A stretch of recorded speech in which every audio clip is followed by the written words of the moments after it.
Well, Tim, are you tired of the cold? Not at all. Not yes, at all? I am. Just kidding. You kidding me?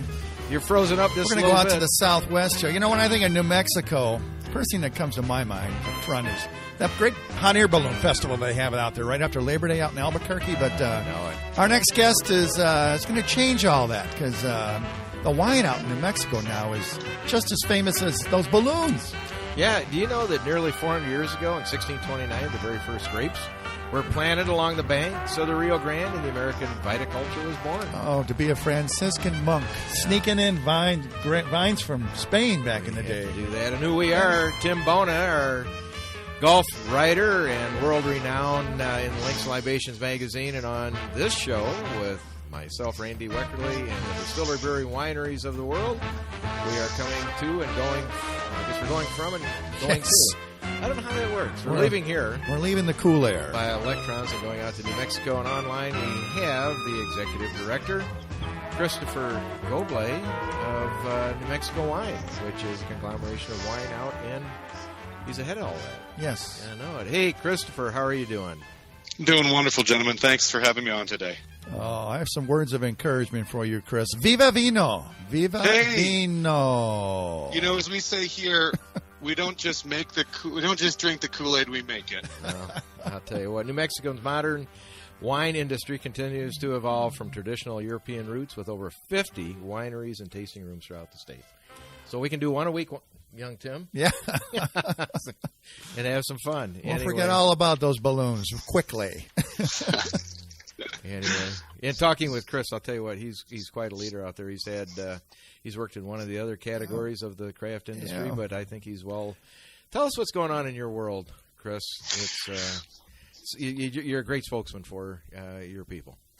Well, I love New Mexico. I'm an old Wisconsinite, Chicagoan myself. Grew up in Ohio and Michigan, so I put my Big Ten states in early on in life and retired at the ripe age of 24 to New Mexico, and I earned my chops.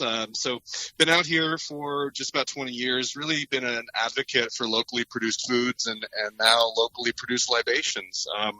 Worked with the brewers in our state for 4 years. Really.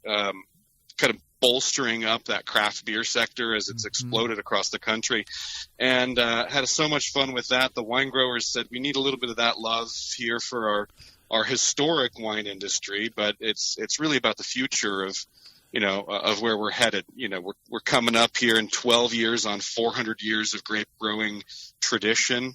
We call it our lineage.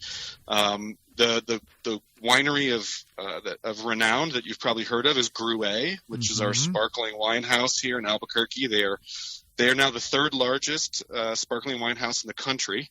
Made 220,000 cases of bubbles last year, and they're on their way to becoming the second largest in the country.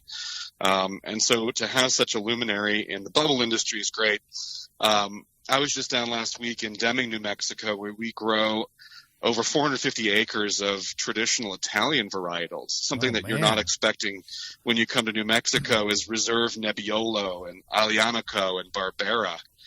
And it really stems to this fact that after Prohibition, we had three different types of people. We had a German family come, we had two French families come, and an Italian family come, bringing their heritage, their grape growing expertise here. And it's really kind of shaped the modern wine landscape.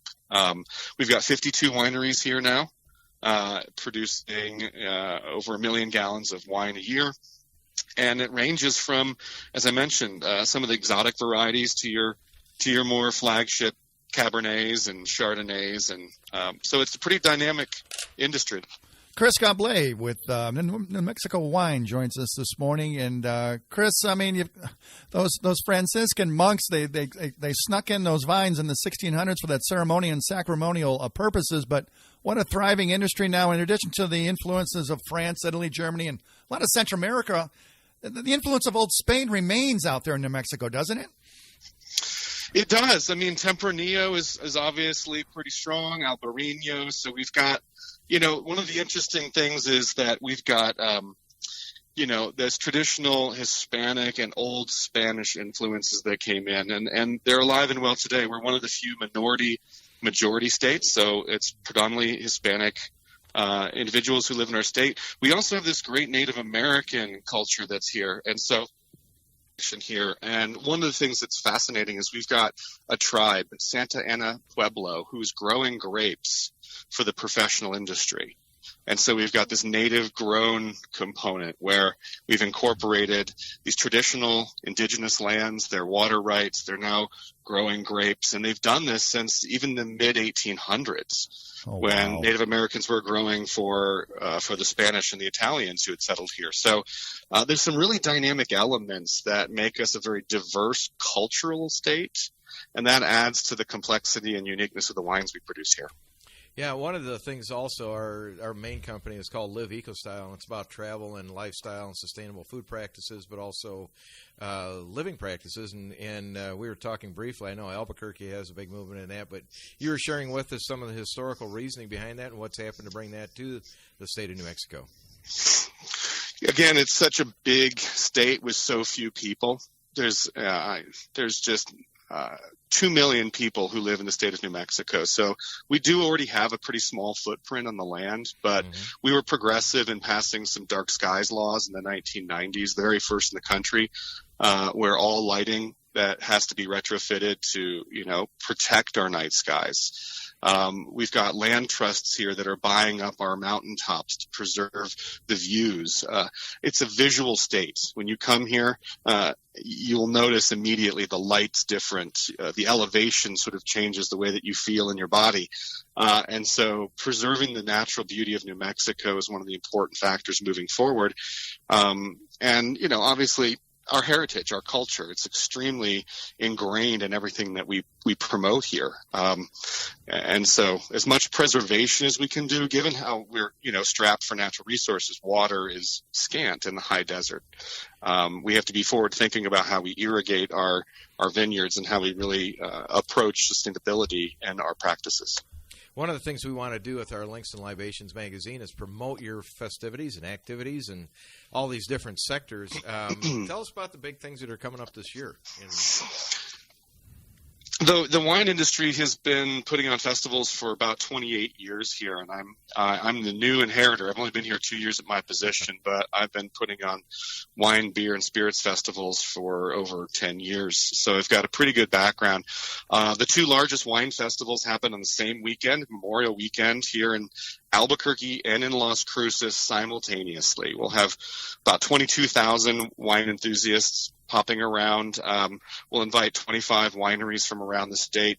And because most of our wineries are small and they do a lot of direct consumer, the only opportunity you have, besides visiting the winery, is to come to our festivals to sample the latest vintages.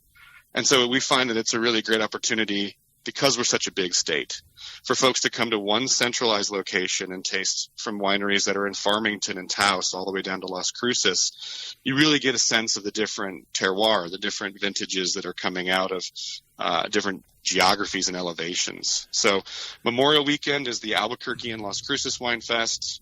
We do a big 4th of July event in Santa Fe at one of our living history museums, which is great. We're once again blending that culture with our grape industry.